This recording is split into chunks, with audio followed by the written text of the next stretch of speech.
There we Jim, go. Welcome, thank Gil you. Renders, and today it's a special coffee break. I didn't mention that, but in fact, I have to do like this. Oh my God. Oh See? my God. See? That's your age, Jim? No. It's not my age. It's for today. I'm older. Um, Today is the 50th coffee break. Ah, So okay. it's a special Okay. edition, and also we have a special guest, and we have a special topic. The topic of today is the power of vulnerability, Mhm. and Mhm. can we say that we have an expert on vulnerability? Yeah, who knows? Yeah. Yeah. Yeah, as well as on the theoretical level as on the experiential level. Okay, that's Yeah. nice to Yeah. hear. Yeah, Yeah. so because you're also the creator of True Leaders Dance, so maybe Yes. we can talk about that also. But Mhm. first of Mhm. all, how are you doing? Well, Jim, I'm doing good regarding the circumstances. It's an intense period in my life. Next week, I'll be giving a TED talk for the first time in my life in Brussels, which is quite an experience, a rather strict deadlines, quite a masculine format, I call it. Yeah. A lot of focus yeah. And the other thing is that the previous week, last week, it was my 50th birthday. Yeah, so So I'm in the middle of yes. a big party. Voila, that's why I thought, yeah, yeah. So Yeah. yeah, in between a big party and a big event. Yeah, And yeah. a big And cake, what? a big cake. A big cake. Yeah. It was a big ritual, actually. Yeah, Okay. yeah, Yeah. yeah. I saw some pictures. I saw some pictures. On Facebook, probably. Yeah. Yeah. Yeah. So it's an intense period, but that's good. That's good. Keeps me focused and in my body and challenging. I like Yeah. that. Yeah. Yeah. So Mm. first of all, maybe we go to this True Leaders Dance. What is that about? True leaders dance. In Dutch, there are three words. Three echte leiders dansen. Three words that kind of that touch me a lot. I like truthfulness in the way of authenticity, integrity, vulnerability, and for me, that's in the word true. Leaders, I love the topic of leadership in the broad and in the more narrow sense of the word. Yeah. I coach leaders, but Yeah. also how do you take leadership of your own life? Yeah. And dance, I love dance. I love moving, but also dancing between polarities. How do we dance between polarities? How do we dance instead of fighting? For me, dancing is an alternative of fighting the whole time. We are in a culture where we are often invited or triggered to fight and to be in resistance and to weaponize ourselves. And I think dancing is a good alternative. It's about leading and following and being in the moment and being in your body, as well as in your mind, of course, and in your heart. Yeah, yeah, Yeah. Yeah. And it's also a good way when you are attacked to lead the dance and then yeah, make yeah. the opponent drop or fall. Always Or interesting. If someone wants to fight you, yeah. how do they respond when you start to dance? Or yeah, or you just Yeah. yeah. A lot of martial arts, they It's are about like when somebody attacks, they just use yeah, that the power of the attack energy. to yeah Yeah, to make them fall or yeah. yeah, yeah, Yeah, yeah. very nice. So. So yeah, you're mm, an expert about vulnerability. What is vulnerability? What is vulnerability? Yeah, the big expert on vulnerability is, of course, Brene Brown. Even the power of vulnerability is also the name of a TED talk by her, which I saw, I think, in the meantime, about 8 years ago. I think the TED talk is now 12 years old. I saw it many years ago. And it touched me because it was resonating with a theme that is going on in my life for a long time. So, what is vulnerability for me? It's about I think it is about connection. It is about connection with your body too, also about connection between people. And what I find so interesting about vulnerability, for me, it is a big power. And in the culture that we are brought up in, it is something to be laughed at, or to be more, or to be careful for. Yeah. If you're vulnerable, you're stupid, or you're naive and I find that so fascinating. Yeah. I find it so fascinating, and also such a pity, because I think if we would be with more people who make contact with their body and dare to be vulnerable and make true connection, that a lot of potential would open up in the world. Yeah. I Absolutely. think if we could bring this decisiveness, I call it the yang qualities. We are in a society with a lot of yang qualities, so the masculine qualities. If we could combine these with the more feminine ones, and vulnerability has to do with the feminine capacity of pulling back, slowing down, turning inwards. If we would be able to combine these, and a lot of potential would open up. Yeah. So that's my quest. So that's how I try to seduce people, and also to ask people from what holds you back from being vulnerable. Why shouldn't you be vulnerable? Yeah. It's interesting the answers that come if you ask that question. For me, I feel it like being the kind of the transition from the masculine energy to the feminine energy. But the question is, why aren't people daring to go into that zone? Why they are not daring to go there? Your question. So what is blocking people? I guess I have some own thoughts, but maybe what's your thought about why is it so difficult to be vulnerable? Okay. What I want to say first, Jim, because it was interesting that you say I'm going from the masculine towards the feminine. I find it very important to say that for me it is and. It is both. It is not the one or the other. No. It is really the challenge and the power to combine both according to the situation, according to the people that you're working with, according to how you're feeling, and so on. And I think that's also, there's a link with what you asked for. Why is it so difficult to be? Why aren't more people be vocal? They are afraid, of course, afraid in a way. But the first thing that comes to my mind is we don't have a culture of being vulnerable. We don't have role models. We don't know how to be vulnerable. We just know the word, and we have a lot of bad connotations on that word. So I think the first answer is also we don't know how, and we never heard what it would deliver us, what we would gain out of being vulnerable. I think the first thing is that we have to tell people what is in it for you when you are when you become vulnerable, and what is in it for you is your whole life is in it. It's the vulnerability is the basis for connection. And Brené Brown says it somewhere, I think literally somewhere in an interview, connection is why we are here. Connection is why we are living our lives. Everything depends on installing truthful connections. Life becomes very lonely and cold when you don't feel connected with yourself and with others. And Brené Brown also says vulnerability is the highest form of courage. So that says like the same that courage is a masculine word, and I think that's also in my model.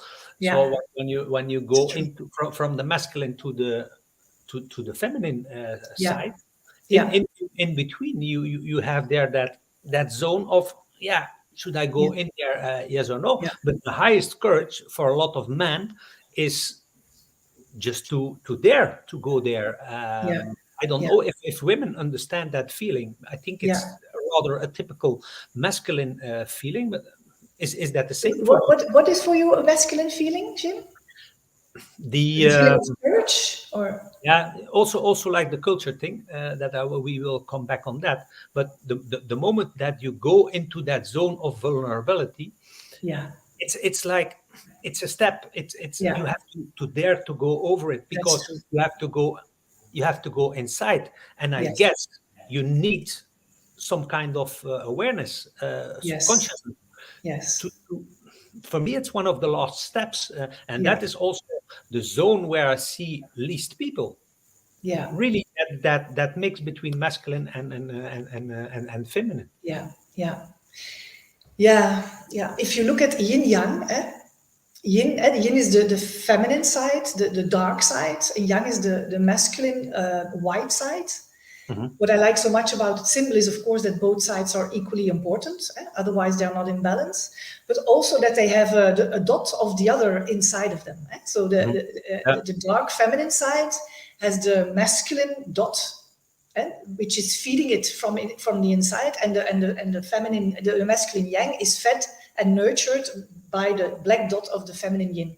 So actually, it's yin and yang are not gender related in its essence. They're just true energies that can run freely through men and women in their own proportions.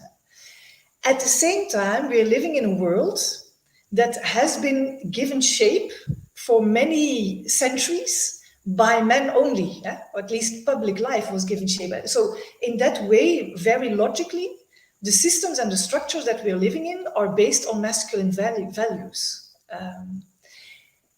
And also in these higher positions at the moment, men are still having the most power in the world. The most powerful positions are taken by men. So what I see these days is that a lot of men are even more a victim of the stereotypes of yin and yang, that they're even more locked up in a kind of man box that tells them to be strong and to do it alone and to fix the problems. And they don't have any history anymore of turning inwards and reflecting on themselves. Even worse than us, because we still have this kind of, we are women, we still have a culture of, we could cry when we were a girl, but we have a culture of chit-chatting or talking more, of communication. So I think this gap between men and women is getting bigger, although we are both victims of the same of the same stereotypical society that we live in. Yeah. So if you say, like, for me, for men, it's maybe even more difficult. I understand you. I think it's true. Yeah. It's true. Yeah. For Yeah. women, other things are more difficult. But when it comes to really connecting and going into vulnerability, I see that the struggle is bigger for men even, because you don't have that culture together. If women go do something together, they have a coffee and they talk about relationships and everything, and men have the tendency to go biking or doing something, but not chit-chatting. Yeah. Yeah. So you have a different history in that. Yeah. Also, when you, for example, when last year I went 4 times to India, so I start knowing India like a little bit. Yeah. There is really a culture. It's still masculine dominance. The first thing I see when I arrive in India, it's always how sad the women are. So when I arrive in the airport, that's the first thing I see, the sadness of the women. Yeah. Now, India, when you do business in India, I always try to start from like a position of being kind and giving everybody chances. Open. Yeah. What happens in most cases in India, they see this as being weak. Yes. So, and they have a culture of survival. So the moment that they see something weak, it's like they think, okay, that is like our first victim. We can grab that weak element. And they completely try to pull like the Isn't that a blanket. pity? Yeah. Yeah. And then do you have the impression then, Jim, when you are open, you are kind, you connect on a deeper level, and so they spot that as, okay, here's someone who we can make advantage of, something like that? That for sure that they can take they advantage. Think that of you. Yeah, they think that. Yeah. They think that of you. No. And how do you respond to that? Can you then respond in a powerful way? Because that's inspiring. They think you're vulnerable. They try to make advantage of it, but then you respond in a very powerful way by saying, because it is and. You're not only soft and open, you're open to the moment Yeah. that they try to take advantage of it. Yeah. Now that depends on how strong they pull and if they keep pulling. Yeah. So if they keep pulling into the masculine side, Yeah. into their like ego side, I can Yeah. go there also. Yeah. And like very close, that Yeah. they get scared by me going that close to them. Yeah. Yeah. Yeah. Yeah. Yeah. Yeah. So, but Yeah. a lot of vulnerable people, they are not able to go into that direction because Yes. that was born, yeah, in my youth, yeah, that ability to go into that zone also. I Yeah. can go in all directions, but a Yeah. lot of Yeah. Yeah. they are limited and they are kind and that's it, or Yes. they are masculine and that's it. I can Yeah. shift Yeah. in all directions, and they are Yeah. surprised when I really go into that zone. Yeah. Yeah, when I hear you talking, I'm also thinking of it's also interesting to make the difference between healthy masculinity, healthy feminine qualities, and toxic Yeah, masculinity and toxic feminine qualities. So yeah, a quality is always a quality as long as it doesn't turn in the pitfall. It can also be too much of the quality, and then it becomes like, for example, healthy control becomes dominance, or yeah, decisiveness, the beautiful masculine quality of decisiveness. And when it is not balanced with something softer, it becomes machismo. Or focus becomes tunnel vision. And then yeah, it gets, and if you describe the people in India, it's already toxic yang, yeah, toxic masculinity. That's difficult. And toxic masculinity in a culture invokes toxic femininity. Oh, you're freezed. mhm. Jim? Do you hear me? I'm still here. I'm still here. Yeah, Okay, yeah, I hear you. because I see the image of you freezing. Yeah. Okay. So I was Yeah, talking but about I see. I see. Yeah, and toxic masculinity invokes toxic femininity. And then you get the beautiful feminine quality of subtlety and diplomacy, for example, becomes manipulation. mhm. Taking care becomes self-sacrifice. And then you get this whole perpetrator-victim dynamic. The gorilla patting his back, and the helpless little bird, power and powerlessness, or perpetrator and Yeah, victim. Yeah, and that's difficult to bring back together again. And that's not a yeah, connected world to live in. Everybody is feeling very lonely in such a mhm. society. It creates a lot of Yeah, loneliness. There's a yeah, quote, Jim, I want to share because that's one that I use in my TED talk next week too, and it touches me so much. It's one verse of David Henry Thoreau, and he says in one of his poems, "Most men lead lives of quiet desperation, mhm, and they go to the grave with a song still in them." mhm. They Yeah, go to the grave with a song still in them. For me, that is yeah, symbolizes all that potential that is lost, because yeah, there's so much harnesses, so much panzers in Dutch, yeah, and so difficult to get to that vulnerability, and everybody is proving himself and pretending everything is all right, and having no language, no courage anymore to go deeper. yeah, And so the yeah, song goes with the grave in the grave. Yeah. yeah. And for me, at least 80% of the men are in that situation, and that when you look at my model, yeah, Yes. it's they go until here. Yes. So here's Yeah. here's the feminine side, Yes. here's the vulnerable side, but The stop. they stop here, they stop Yeah. because there it becomes like tricky, and because they have to go here, Yeah. and this is like the unused potential. Ah. It's terrible to see, and for sure because of the potential. What I saw, I was 5 years plant manager. The section where you can get like the most progress is that section. The moment that Yeah. that leader dares to be vulnerable, there you Then see you it. take a leap. You see it in my model. There, the big jump comes. Yes, that's the Now, big jump. That's now the what big jump. happens? These managers, they think, Yeah. in the end of the month, my salary doesn't change. So why do I have to take the risk Yeah. to go into that dangerous Yeah. zone? Yeah. And it stops, and all the Okay. potential is left there. Yeah. Okay, what my hope is, I have a feeling that there is also hope, and I see it in younger generations. Yeah. I see it in younger generations. And because at the moment we are with three generations of, and all three have a different, I feel I'm in between, the generation of my parents or the baby boomers, hierarchy and so on. But the generation under me is really going for meaning. They want to have purpose in their lives. Yeah. They want to have this work-life balance. So I really see a change. So that's hopeful.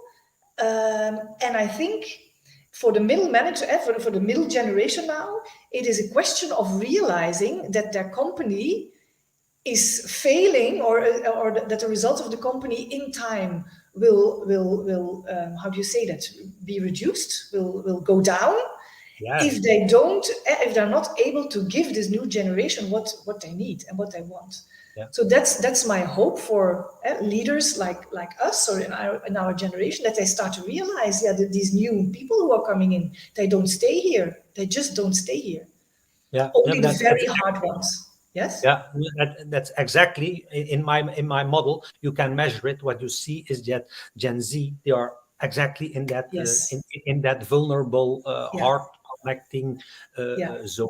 They are Yeah. asking for it. So if Yeah. as a leader, as a company, if you cannot deliver that, if you cannot create that connection with them, you They're lose them. gone. You lose They- them. You lose yeah, them. Yeah, and they have yeah, so much potential and so much capacity. So that might be a very good incentive, to start. Okay, what is it that they want?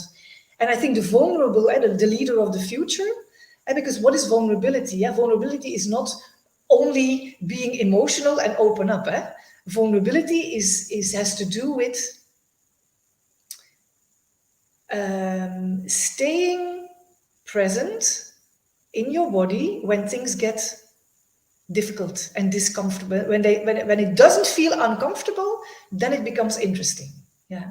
Vulnerability also has to do with not pretending, daring to say that you don't know, mhm, or daring to take the wisdom of your people all together and see what a collective result might be. Instead of you having the impression that you have to know everything and all the answers, that's really outdated. It's just outdated. Um, so I also think that for the leaders of today, to invite them to become the leader of the future, that it's important to stress what is vulnerability and how mhm, can you just make a start with it in a very simple way. mhm. Yeah, Yeah, just by learning to turn and that everybody can do it in its own pace and mhm, rhythm. It's not something very big and scary that you suddenly have to do. It's something that you can do in small steps in your own tempo, and that brings you a lot of advantage. It brings you a lot of connection. It brings you sudden deeper friendships, deeper relationships with your workers. It's actually a very interesting exploration. It brings you deeper in contact with potentially within yourself, with your own creativity. yeah, Yeah. yeah, I yeah. think, yeah, I always say you can try to keep convincing people, then you do like convince, yeah, convince, convince, yeah, convince, convince. You have, but you have to keep doing that yeah. every time you need something, or you want to do something together Mhm. in a rational approach. You have to convince like every time you have to do it again Yeah, in yeah, that vulnerable zone.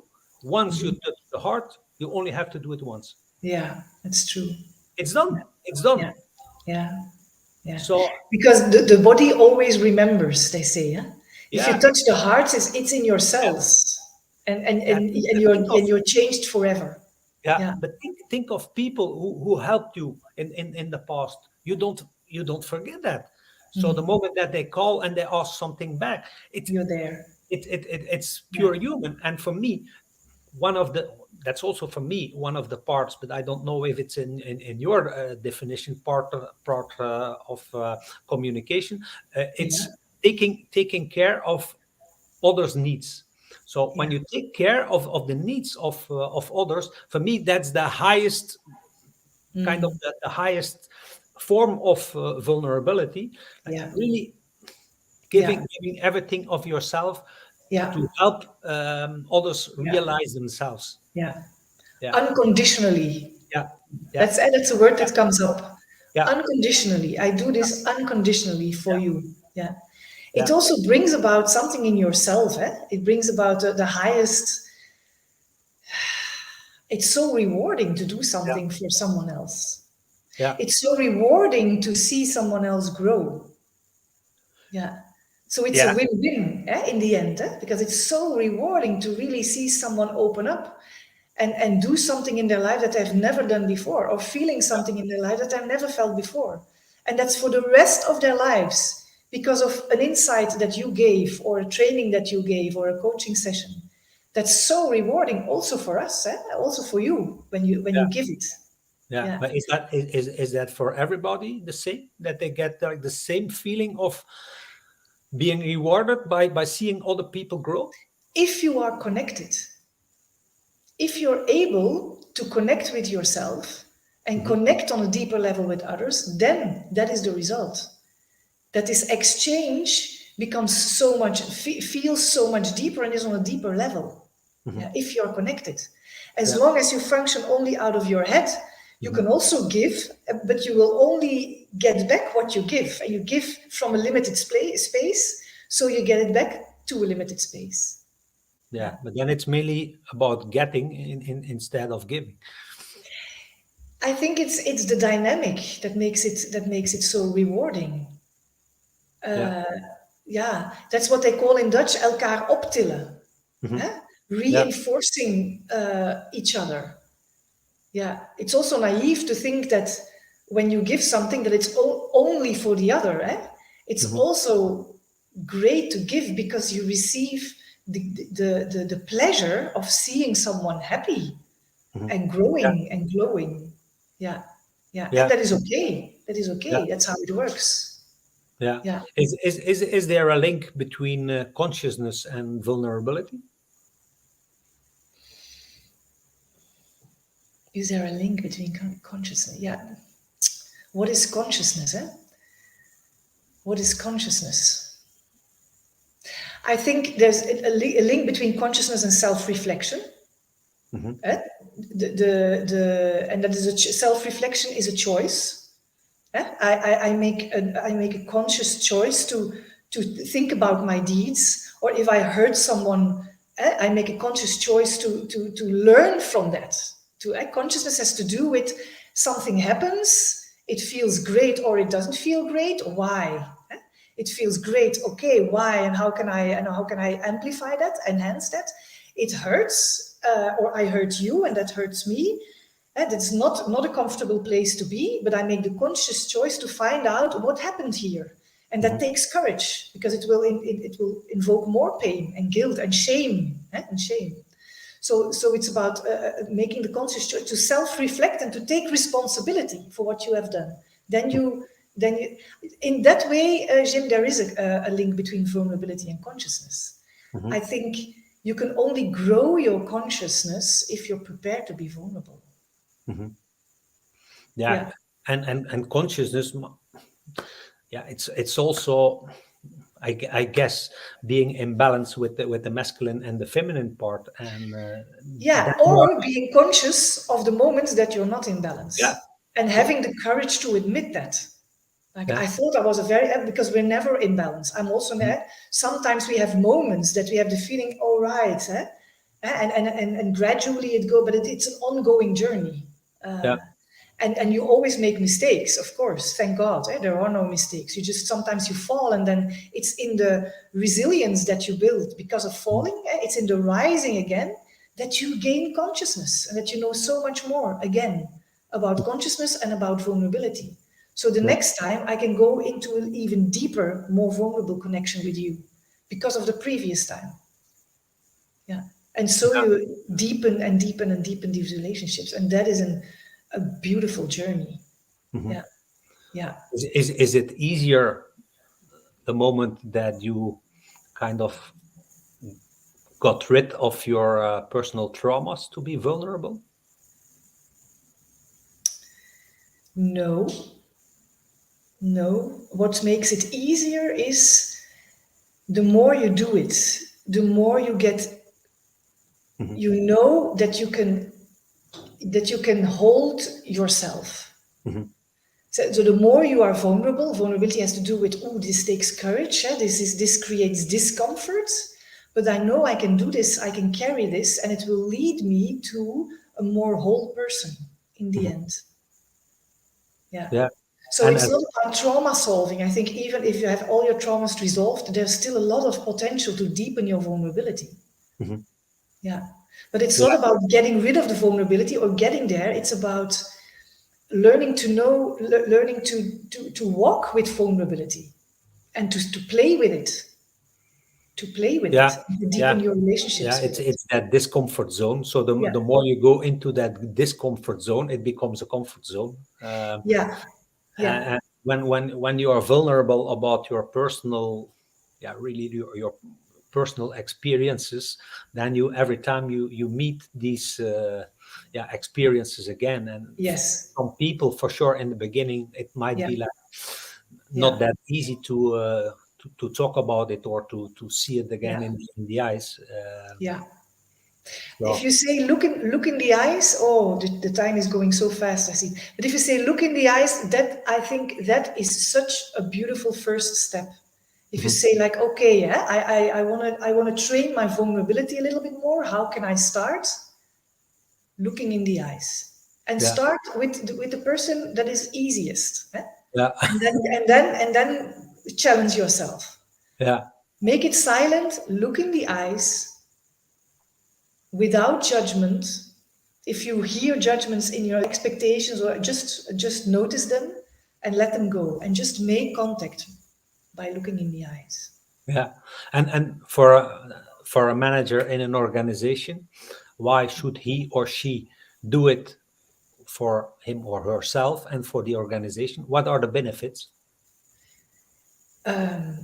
Deeper connection, so more energy and more trust. So people feel better, so people open up. You get more information, you get more wisdom, you get more knowledge.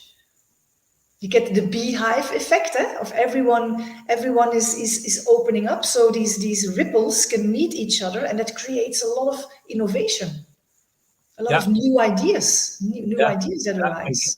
Engagement, productivity, it's all linked to that trust feeling. So it starts with connection, it goes to a culture of trust where everybody trusts themselves, and then then you take that leap, then a lot of creativity comes free, and you have a lot of innovation and a good vibe. Any more tips for the people who are watching? The last, silence. I also like silence. If you want to start with vulnerability, start to say less and listen more, and listen from a deep place.